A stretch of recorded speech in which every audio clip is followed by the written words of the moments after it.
Ada faedah. Kalau antum mau cari kerjaan, disebutkan oleh mereka para ulama kita, ada yang halal, ada yang haram. Haram tidak boleh. Yang halal juga terbagi menjadi dua. Ada yang halal mulia, ada yang halal hina. Jangan antum kerjakan yang halal hina. Disebutkan di kitab Tibyan fi Adabi Hamalatil Quran dengan takliknya Umi Abdillah Al-Wadi'i, putrinya Syekh Mukbil. Beliau punya taklikat terhadap At-Tibyan. Beliau menyebutkan termasuk profesi yang dani'ah, rendah, yang tidak layak dikerjakan talibul ilmi, bersihkan kloset, kamar mandi, WC. Apa namanya? OB kamar mandi.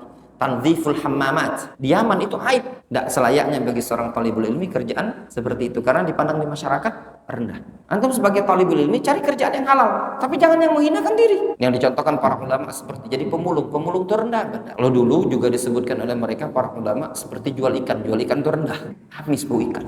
Makanya para ulama zaman dulu antum lihat ada tak yang biografi mereka jual ikan? Tidak ada. Jual emas, jual sabun, jual sepatu, jual minyak wangi, ya benar. Al-Hadza, apalagi Az-Zahabi, Al-Attar. Tak ada semak jual ikan, karena di zaman dahulu dianggap hina. Zaman sekarang kan banyak. Cari yang kira-kira yang halal, yang tidak merendahkan dirinya antum sebagai talibul ilmi.